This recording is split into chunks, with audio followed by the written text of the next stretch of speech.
Assalamualaikum warahmatullahi wabarakatuh. Selamat pagi teman-teman semua dimanapun Anda berada. Pagi ini alhamdulillah kita diberikan kesehatan ya. Bisa berkumpul, kesempatan kita dapat, kesehatan kita punya. Kita sehat belum tentu bisa kumpul kalau tidak ada kesempatan. Alhamdulillah hari ini kita ada kesempatan dan kita memiliki kesehatan yang baik untuk bisa kumpul di tempat yang berbahagia ini. Pagi ini kita akan membahas tentang sosialisasi program BPJS Ketenagakerjaan. Bapak Ibu sekalian, sebelum saya mulai, dapat saya jelaskan sebagai berikut. BPJS yang kita kenal biasanya di masyarakat hanya mengenal KIS, ya, Kartu Indonesia Sehat, atau BPJS bayar sesuai dengan kelas untuk berobat, ya, Ibu sekalian ya. Nah, sedangkan pada kenyataannya BPJS ada dua badan yang mengurusi BPJS. Yang pertama adalah BPJS Kesehatan yang khusus mengurusi tentang berobat orang-orang sakit, seperti itu ya. Jadi kita caranya gimana kalau BPJS Kesehatan? Kita bayar setiap bulan sesuai dengan kelas yang kita pilih, kelas 3, kelas 2, kelas 1 ya. Itu bayarnya beda-beda harganya. Dan kalau kita sakit, kita berobat pakai itu berjenjang. Dari mulai kita ke klinik, mungkin ke puskesmas dulu, dari situ kalau misalkan puskesmas nggak bisa menangani, baru dirujuk ke rumah sakit yang lebih besar. Rumah sakit yang lebih besar nggak bisa menangani, dirujuk lagi ke rumah sakit yang lebih besar lagi. Kurang lebih seperti itu ya. Namun dalam setiap tahapannya akan dilayani sesuai dengan kelasnya. Contoh misalkan kita bayarnya untuk kelas 3.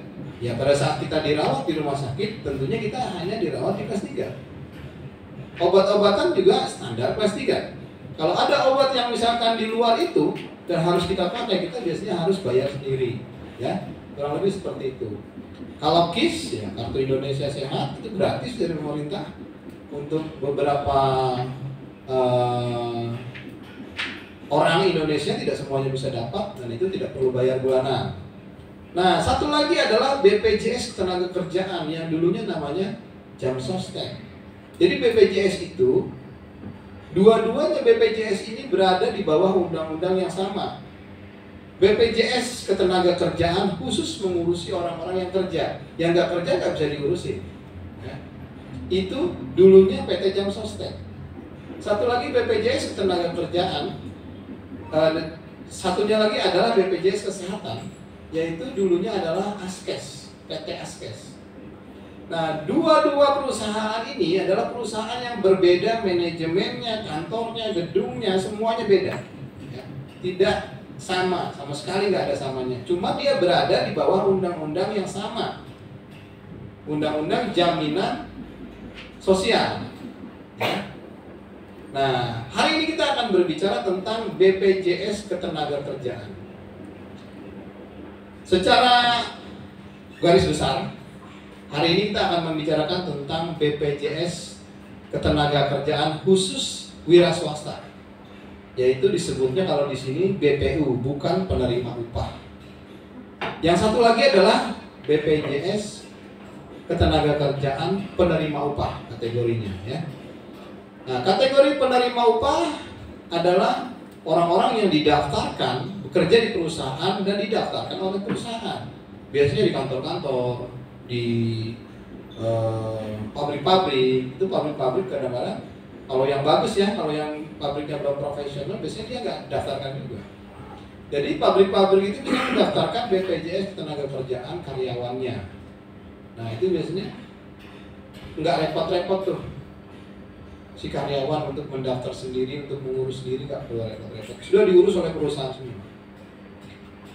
Nah, di luar itu, di luar BPJS kategori penerima upah alias karyawan, ada BPJS BPU, bukan penerima upah, yaitu biasanya itu adalah orang-orang yang wira swasta. Siapa mereka? Oh banyak. Ada pedagang kaki lima, pedagang asongan, ya. ada atlet, tukang parkir. Tukang parkir kan bukan pegawai kantoran. Siapa yang mau gaji bulanan? Dia dapatnya dari parkiran aja. Belum lagi misalkan tukang bakso keliling yang suka keliling ke rumah kita, pedagang-pedagang toko kelontong di samping rumah kita. Siapa yang ngejamin mereka? Nggak ada. Nah, disinilah perannya BPJS Ketenagakerjaan, sektornya BPU, bukan penerima upah. Itulah yang mau kita bicarakan hari ini. Jadi kita sebagai perisai fokus mendaftarkan tenaga kerja yang kategorinya bukan penerima upah, ya. Oke. Baik, kita mulai. Next slide. Ya, ini. Bapak Ibu sekalian, kita bisa lihat di sini. Ya, cakupan program pekerja BPU. Ya. Apa saja sih yang diurus sama BPU? Ya. Yang pertama adalah programnya ada 3. Program utamanya ada 3. Yang pertama JKK, Jaminan Kecelakaan Kerja. Yang kedua JKM, Jaminan Kematian. Yang ketiga JHT, Jaminan Hari Tua. Nah, inilah yang dijamin. Kalau di sektornya PU, penerima upah karyawan, ada satu lagi di sini, jaminan pensiun. Ya, kalau ditanya apa bedanya? Nah, bedanya itu antara PU dan BPU, antara karyawan yang sudah terdaftar melalui perusahaan dengan yang wira swasta, bedanya di sini nih. Ya, di sini tidak ada pensiun, yang ada hanya jaminan hari tua. Oke, paham ya? Oke. Bapak Ibu sekalian, apa sih cakupannya, apa sih penjelasannya tentang jaminan kecelakaan kerja, jaminan kematian, jaminan hari tua ini? Kita lihat di slide selanjutnya. Oke. Iya, ini. Tentang jaminan kecelakaan kerja. Disingkatnya JKK. Pengertiannya, kecelakaan yang terjadi saat bekerja termasuk perjalanan dari rumah menuju ke tempat kerja, melakukan aktivitas pekerjaan dan perjalanan kembali ke rumah, yang termasuk dalam kecelakaan kerja apabila terdapat ruda paksa, terjatuh, terpukul, tertabrak, atau lain-lain. Oke, ya, seperti itu ya. Jadi yang dijamin kalau kita ikut, kalau seorang nasabah ikut ini, ikut program ini, dia dijamin oleh BPJS Ketenagakerjaan semua biaya perobatannya apabila dia terjadi kecelakaan pada saat berangkat kerja, di tempat kerja, pulang dari tempat kerja. Pak, kalau tukang bakso gimana Pak? Kan gak kayak orang kantoran, gak kayak tukang parkir. Tukang bakso dijaminnya adalah pada saat dia belanja bakso, ya, pulang belanja bakso, lagi bikin bakso, lagi keliling menjajakan bakso, nah seperti itu, ya. Jadi ini coverannya seperti itu. Pak, kalau misalkan dia pulang dari jualan bakso, duduk-duduk di rumah, ketimpa tipi, misalkan ya, apakah dijamin juga? Enggak, karena itu di luar dari pekerjaan dia. Yang dijamin hanya pada saat dia beraktivitas kerja. Di luar itu tidak dijamin. Atau misalkan dia pulang jualan bakso, dia kondangan malamnya, pas kondangan meledak tendanya, misalkan, terus dia meninggal, apakah itu masuk ke dalam kecelakaan kerja? Tidak. Itu tidak bisa diklaim memakai kartu ini. Tidak bisa berobat memakai kartu ini, karena kejadiannya bukan pada saat dia bekerja.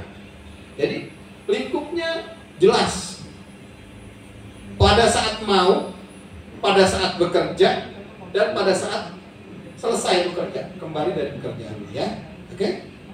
Selanjutnya, manfaat jaminan kecelakaan kerja. Nah, ini ada gambar orangnya lagi ngomong nih. Apa nih ngomongnya nih? Tangannya masuk dalam mesin press nih, ya. Hancur ini. Ini jaminan-jaminannya. Kalau dibutuhkan pengangkutan, misalkan dia lagi dagang bakso, rumahnya misalkan di sini, dagang bakso di Margonda. Dia kecelakaan di Margonda.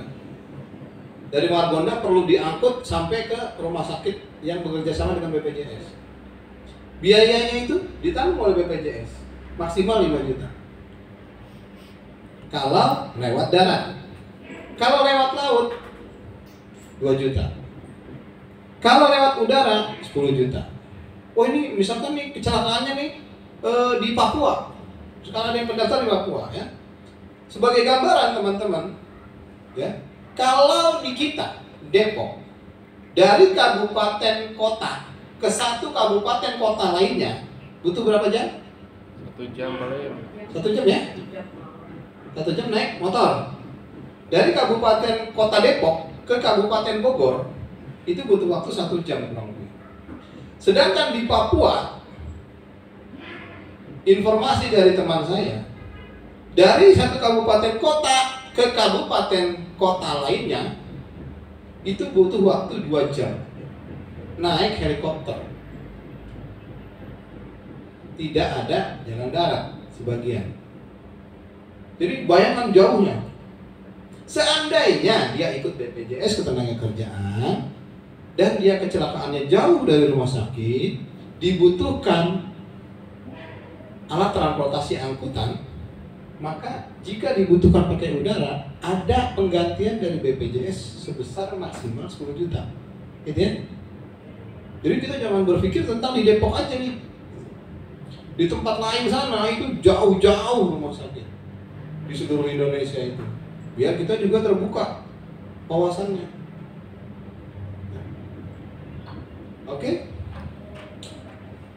Kita lihat di sini seluruh biaya yang dikeluarkan untuk menyembuhkan kita kalau kita kecelakaan kerja 100% ditanggung oleh BPJS Ketenagakerjaan. It's amazing, ya, luar biasa sekali. Biaya perawatan dan pengobatan sesuai kebutuhan. Kalau kata dokter perlu operasi, operasi jamin sama BPJS Ketenagakerjaan. Ya.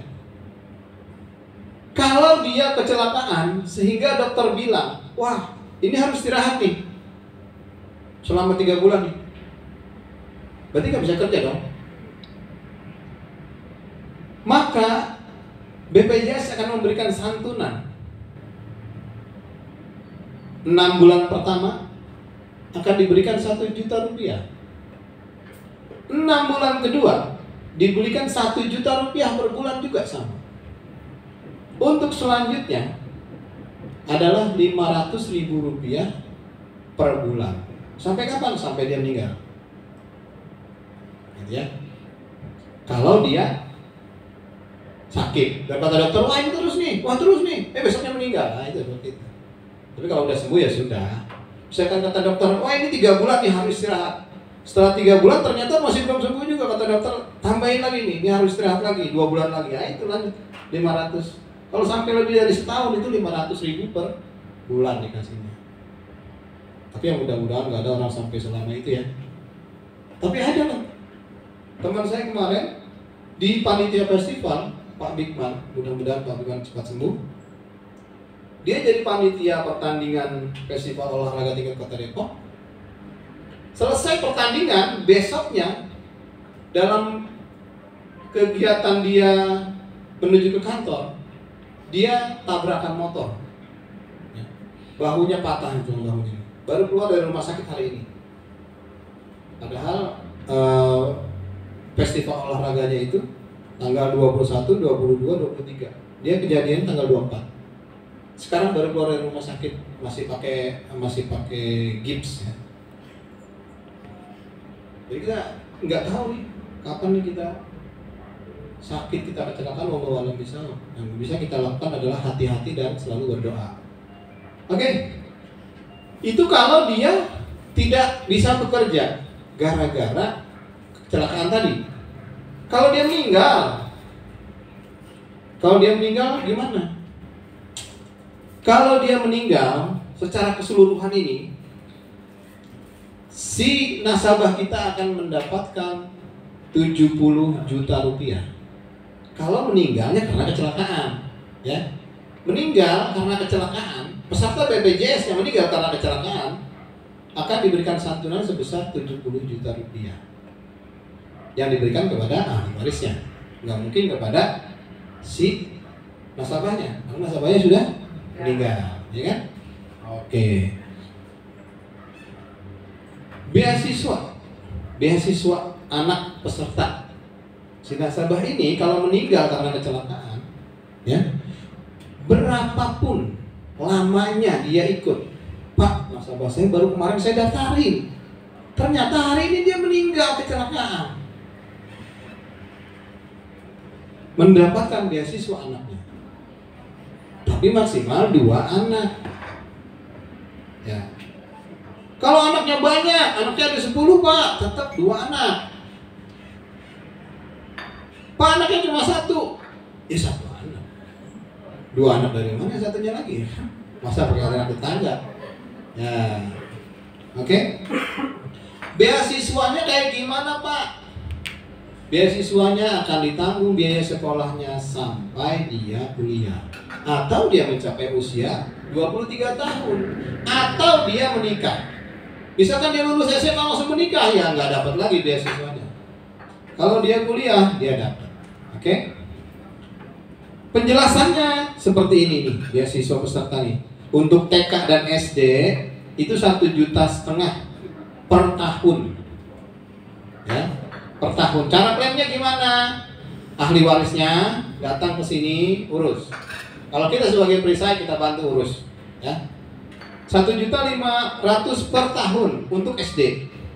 SMP 2 juta per anak per tahun. SMA 3 juta per anak per tahun. Untuk pendidikan tinggi yaitu sesuai dengan ketentuan dengan BPJS. Jadi kurang lebih seperti ini, ya. Nah ini, kalau dia cacat fungsinya, masih ada dapat duit juga dari BPJS, ya. Kalau sekarang dia ini kecelakaan nih, dirawat di BPJS, BPJS tangani dia sampai sembuh. Setelah sembuh ternyata cacat dia, misalkan kakinya jadi buntung, tangannya jadi buntung, dia masih dapat lagi jaminan uang dari BPJS. Nah, seperti ini, ya. Bisa dilihat di sini. Nah. Oke, kita masuk ke slide selanjutnya. Ini yang tadi saya jelaskan, bantuan tentang beasiswa, ya. Ya, seperti ini. Jadi cara klaimnya adalah si ahli waris datang ke kantor BPJS setiap tahun urus, ya. Nah, seperti itu.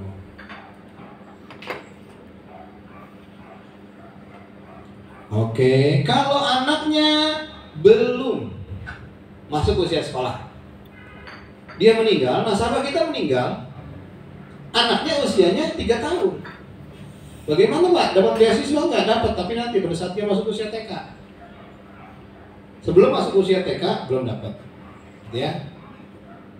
Oke, beasiswa berakhir pada saat anak peserta mencapai usia 23 tahun atau menikah atau bekerja. Jadi kalau lulus SMA doang, terus dia langsung menikah atau langsung bekerja, ya udah putus. Hanya bisa dibayarkan kalau dia lanjut kuliah. Sayang banget, harusnya dia kuliah, ya, karena dibiayai oleh negara. Nah ini besarannya ini 1,5, 2 juta, 3 juta, 12 juta per tahun, bukan per bulan, ya. Oke, next. Ini tadi, ya, yang peserta meninggal, jaminan kematian. Jaminan kematian ada 2.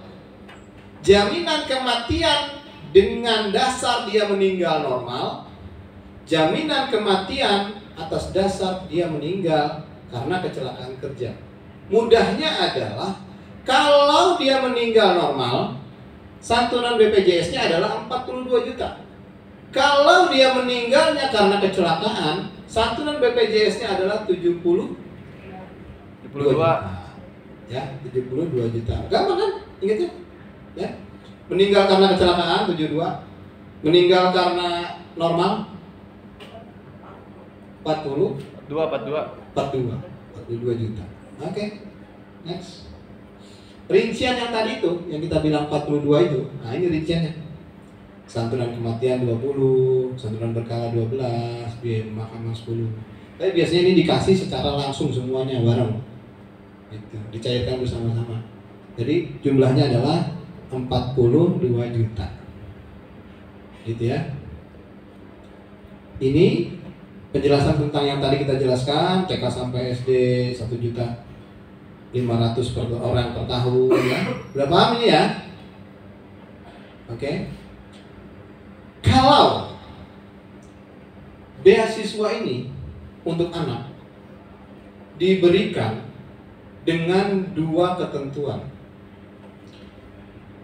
Yang pertama, kalau si nasabah meninggal karena kecelakaan kerja, berapapun jangka waktu dia ikut, langsung diberikan beasiswa. Satu lagi adalah dia diberikan beasiswa kalau meninggalnya, orang tuanya meninggalnya dalam kondisi dan keadaan normal, dengan catatan si orang tuanya sudah ikut 3 tahun. Jangan salah ngejelasin nih ke orang ya, bahaya. Pak, nasabah saya udah ikut 1 tahun, meninggal. Normal meninggalnya, sakit meriang terus sorenya meninggal, tidak dapat beasiswa. Paham ya? Pak, nasabah saya baru ikut 2 hari Pak, sekarang meninggal kecelakaan, dapat beasiswa. Oke? Meninggal normal, dia harus ikut 3 tahun dulu, baru dianggap bisa beasiswa buat anak-anaknya. Kalau meninggalnya kecelakaan kerja, baru didaftarin sekarang, langsung meninggal, langsung dapat beasiswa. Makanya tugas kita itu harus secepatnya mendaftarkan orang. Karena apa? Kita nggak tahu nasib orang seperti apa. Takdir Allah yang tentukan. Akan sangat berguna sekali kalau kita mendaftarkan dia dengan uang 16.800, terus dia bisa mendapatkan santunan keluarganya 42 juta. Luar biasa, kita bisa membantu, bukan hanya kita nangis saja gitu kan. Datang ikut bersedih, kirim WA turut berduka cita. Kita datang sebagai perisai membawakan uang 42 juta. Luar biasa sekali. Tidak bakal bisa itu mengganti nyawa orang yang meninggal. Tapi minimal keluarganya yang meninggal bisa hidup tetap dengan normal. Ya. Itu luar biasa sekali tugas kita. Oke? Sudah paham sampai di sini? Next slide. Ini. Kalau di asuransi lain, kita harus menentukan. Pada saat kita mengajukan asuransi, kita harus menentukan tanda tangan kontrak, tanda tangan pengajuan asuransi. Kita tentukan siapa ahli waris kita. Bisa anak, bisa istri, bisa anak dan istri, tidak bisa istri orang, tidak bisa anak orang, harus anak sendiri dan istri sendiri. Tapi kalau di BPJS beda lagi peraturannya. Ya, ini harus diingat. Kita mendaftar tidak perlu tanda tangan apapun, hanya perlu informasi nomor KTP, tempat tanggal lahir, domisili pekerjaan, nomor handphone, pekerjaannya apa, cukup. Sehingga secara otomatis karena BPJS bekerja sama dengan badan-badan pemerintah lain yang mengurusi tentang data-data kependudukan, maka secara otomatis BPJS akan mencari urutan ini. Yang pertama ahli warisnya adalah jandanya atau dudanya. Istrinya ikut, istrinya meninggal otomatis buat lakinya, dikasihnya ke lakinya. Setelah lakinya menerima, mau dibagi-bagi ke anaknya ya nggak ada masalah. Tapi yang menerima adalah, yang menerima uangnya adalah jandanya atau dudanya. Kalau ini nggak ada, oh Pak dia udah meninggal Pak, pasangan hidupnya, lanjut ke anak. Ya, akan dicari siapa anaknya sesuai dengan kartu keluarga. Ya. Selanjutnya anaknya juga nggak ada Pak, orang tuanya. Orang tuanya nggak ada Pak, cucunya. Oh dia meninggalnya masih muda Pak, ya kan? Boro-boro ada cucu, bini aja belum ada. Kakek neneknya meninggal duluan Pak, nggak ada juga. Saudara kandungnya juga nggak ada Pak, dia anak tunggal. Mertuanya, ya kan tadi kan belum nikah Pak, ya kan? Berarti nggak ada apa-apanya tuh Pak. Maka uangnya kembali kepada BPJS dan akan dikelola oleh BPJS untuk kemaslahatan masyarakat Indonesia. Akan kembali lagi ke BPJS akan kembali lagi nanti kepada masyarakat berupa jaminan lainnya, kan gitu. Jadi uangnya itu tidak bisa diambil sama RT RW-nya, tidak bisa diambil sama tetangganya, seperti itu ya. Paham? Next slide. Oke, kita lihat tentang program jaminan hari tua alias JHT. Prinsip-prinsip JHT adalah sebagai berikut. Yang pertama, tabungan untuk bekal hari tua. Ya namanya tabungan ya. Kalau baru naruh udah diambil berarti bukan tabungan. Iya. Orang nabung tuh lama baru diambil. Pak lamanya berapa Pak? Ya lama lah. Terus kapan dong bisa kita ambil Pak? Kalau kita ikut BPJS Ketenagakerjaan ini, kita misalkan ikut nih yang program JHT, kapan bisa kita ambil? Pada dasarnya bisa diambil kapanpun. Bahkan baru 1 kali bayar pun sebenarnya bisa diambil. Cara ngambilnya gimana? Melalui aplikasi Jamsostek Mobile, JMO.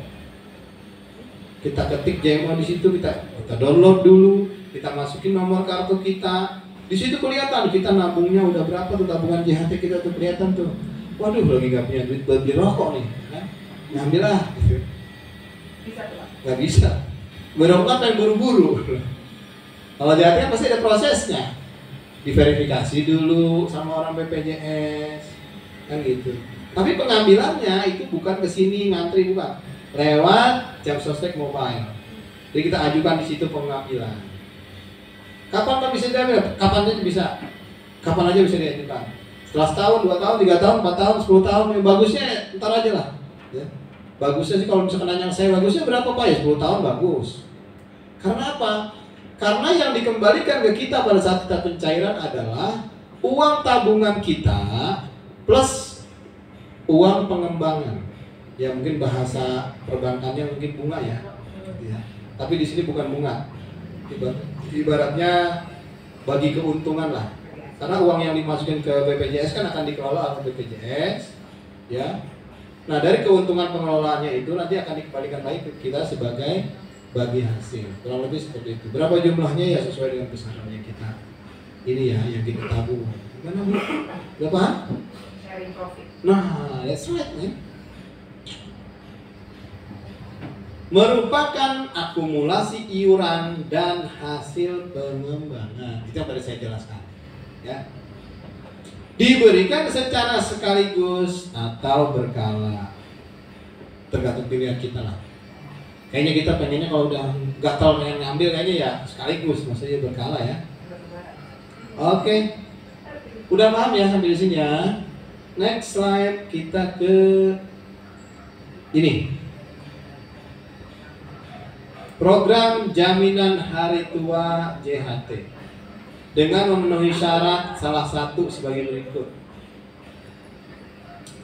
Mencapai usia pensiun 56 tahun, mengalami cacat total tetap, meninggal dunia, berhenti jadi peserta, meninggalkan negara Republik Indonesia, meninggalkan dunia ini. Nggak ada yang begini ya? Ada. Ya. Nah, harusnya ini ya. Ini yang tadi saya sampaikan, ya. Walaupun belum mencapai usia ini, tapi dia pengen berhenti. Ya udah, berhenti aja. Boleh ambil gitu ya. Oke. Oke. Teman-teman sekalian, kita ke poin ini yang paling penting teman-teman harus pahami. Berapa sih yang harus dibayar oleh peserta? Yang harus dibayar oleh peserta adalah, nah ini, sebenarnya ini nggak ada nih, ya. Yang dibayar peserta adalah ini, persentase awalnya, hitungannya ya. Kenapa bisa keluar di sini?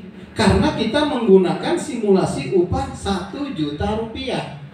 Pada saat teman-teman mendaftarkan peserta di aplikasi, di website, keluar tuh standar upah, ya. Kita masukin 1 juta rupiah. Kalau kita masukin 2 juta rupiah, maka ini yang berubah lagi 1%-nya. Jadi 20.000. Ini yang berubah lagi, ini 40.000. Per bulannya ntar naik lagi, ya. Jadi yang kita bicarakan adalah simulasi 1 juta. Jadi saya menyarankan kita mengikuti simulasi ini. Oke? Jadi kalau nanti mendaftar peserta, sudah langsung kita masukin data-datanya, masukin simulasinya, upahnya 1 juta, dia akan keluar seperti ini persis. Jangan kaget nanti. Kalau misalkan masukinnya 2 juta, ditanya misalkan nasabahnya, calon nasabah, maaf Pak, Bapak sebulan kira-kira pendapatan Bapak berapa rata-rata? Pendapatan saya sekitar kalau jualan itu Mas 3.400.000 lah ya. Masukin nama kita di website tuh 3.400.000. Berantakan ini semua nih, gitu kan. Ya, berubah semua karena mengikuti persentase. Ya, bukan flat. Ininya juga berubah nanti ini kalau misalkan penghasilannya kita masukin besar, berubah lagi ini. Jadi ini adalah menggunakan simulasi 1 juta. Ingat, pada saat kita mendaftarkan peserta dengan yang sudah kita jelaskan bayarnya 16.500, maka kita harus memasukkan 1 juta, ya, sesuai dengan simulasi ini. Jangan kita udah menjelaskan kepada mereka, silakan Pak ikut programnya begini, ya. Kalau misalkan meninggal dunia, ahli warisnya 42 juta. Kalau misalkan kecelakaan kerja, misalkan saya menyebabkan meninggal itu 72 juta. Terus kalau misalkan Bapak begini nanti dijamin segalanya, Bapak cukup bayar 16.800. Kita masukin pas upah itu, ya kan? Pas dia daftar, kita masukin di website itu upahnya misalkan 5 juta. Nah, habis ini. Ya. Hitungannya berantakan nih. Pas kita tagih gede, ya dia marah. Tadi jelasinnya 16.800. Kok sekarang tagihannya jadi segini Pak sebulan? Nah, itu salah kita karena kita salah masukkan data, ya. Tidak boleh terjadi. Sudah paham ya? Kalau cuma ikutnya jaminan kematian dan kecelakaan kerja, maka bayar 16.800. Kalau dia mau ikut tabungan, saya nyebutnya tabungan biar gampang ya. Bapak mau jaminannya hanya jaminan yang standar. Jaminan standar itu apa Mas? Jaminan kecelakaan kerja dan jaminan kematian. Atau Bapak mau ikut yang ada tabungannya? Kalau kita bilang JHT mungkin dia nggak mau. Nantilah setelah dia daftar baru dia jelaskan sekarang. Bapak mau ikut tabungannya? Kalau mau pakai tabungan nambah 20.000, jadi 36.800. Oke Mas, saya sekalian nabung dah. Biasanya begitu. Saya temui di lapangan begitu, ya. Jadi kita jelaskan bahwa ini ada tabungannya, ada yang tidak pakai tabungan. Mau yang mana? Ya. Oke. Next slide. Jembatan menuju kesejahteraan pekerja, BPJS Ketenagakerjaan. Sebaik-baik manusia adalah yang paling bermanfaat bagi orang lain. Khairun nas anfa'uhum linnas. Kata Al-Quran begitu. Ini ngambil dari Al-Quran nih. Nggak ada tulisannya di bawahnya nih. Gitu ya.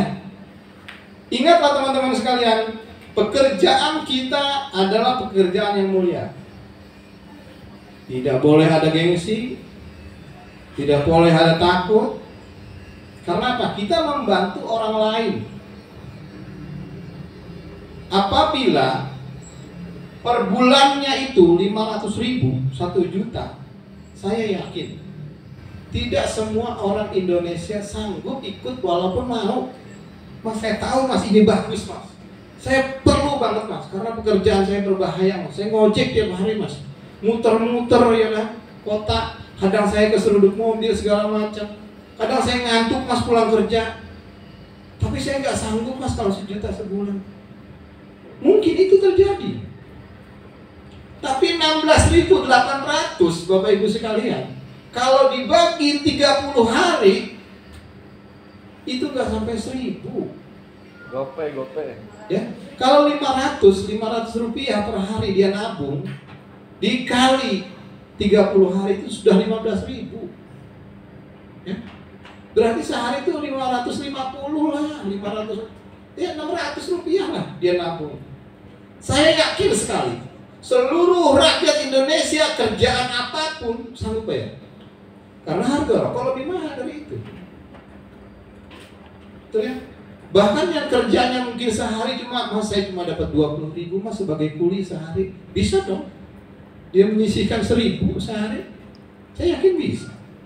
Makanya teman-teman sekalian, luar biasa sekali. Kita harus mengajak seluruh orang Indonesia yang sudah bekerja. Pekerjaan apapun. Tapi ingat, perisai hanya fokus mengajak orang yang bekerja di luar pekerjaan kantoran atau karyawan tetap yang sudah dilindungi oleh PT dan sudah didaftarkan oleh PT, ya, perusahaan. Jadi kita fokus pada wira swasta. Saya nyebutnya gitu biar gampang. Jadi ini apa mas? Oh saya fokusnya wira swasta, bukan pegawai. Ya. Kalau Bapak sebagai apapun wira swasta boleh daftar. Kurang lebih seperti itu. Demikian penjelasan saya. Mudah-mudahan bisa dipahami dan dijalankan sebagai bekal kita di lapangan. Ingatlah bahwa hanya ada agent, hanya ada perisai yang pintar dan menguasai produknya yang boleh berada di lapangan. Karena apa? Apabila kita salah menjelaskan sehingga ada orang yang salah pemahaman, berakibat pada salah tindakan. Jadi fokus kita sebagai perisai adalah mensosialisasikan program. Mau itu orang ikut, mau itu orang enggak ikut, no problem. Jangan diambil hati, ya. Fokus kita adalah mensosialisasikan, ngasih tahu bahwa pemerintah punya program ini. Jangan mikirnya adalah kita mau ngajak orang untuk jadi peserta, jangan. Kalau kita fokusnya, niatnya mengajak orang menjadi peserta, kalau dia nggak ikut kita sakit hati. Ya, udah gua jelasin panjang lebar sampai berbusa, nggak jadi. Nah itu ya. Tapi kalau kita fokusnya, niatkan kita untuk baik, mengajak orang memiliki perlindungan dan lain-lain, kita ikhlaskan aja. Ikut nggak ikut urusan Allah. Yang menggerakkan hati manusia itu Allah. Kita hanya menjelaskan. Ya. Dari zaman dahulu seperti itu.